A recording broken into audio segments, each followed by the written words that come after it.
দিনই আর বাসায় যায় না, আবার এই রাত্র 9টা হয়ে গেছে, 9টার সময় সে আবার আমার বাসায় যায় রমজান আসে। আমি বলো ওই যে আপনার লগে যে গেছে আর তো সে আসে না, আপনি কি করছেন আপনি বলবেন, কারণ ওই যে কথা কই গেছে আপনার আর আমার লগে দেখা হয়ে যাবে। সেই থেকে আমার ওই পরের দিন আর পাওয়া যায় না, পরের দিন গেছে, তারপর বিকেলবেলা শুনি এই লাশ। আমি এবার কাজে গেছি, আইয়ে শুনি আমি এই লাশ পাওয়া গেছি। এই পর্যন্তই আমি জানি, তারপর আমার স্বামী যে তার সাথে কি হয়েছে না হয়েছে আমার কিছুই বলেনি।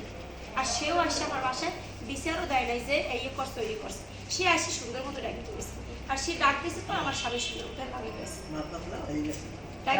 আপনার স্বামীকে কে হত্যা করেছে? মামু, কারণ সে ডাকি নেওয়ার পরেই তো আমার স্বামী আর বাসায় আসে।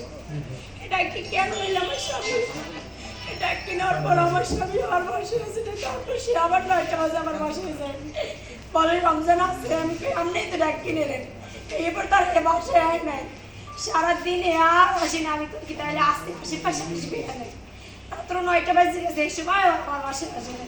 আমি এই সময় আমার শ্বশুরকে কই কই কি আপনার ছেলে তো সারাদিনে আয় নাই, এই যে ডাকি নিয়েছে মামুন আর তো বাসায় আসেনি, কই আইবেন তুই বাসায় যাই ঘুমো। আমি বাসায় যাই ঘুমিয়েছি, আমার হিন্না ডর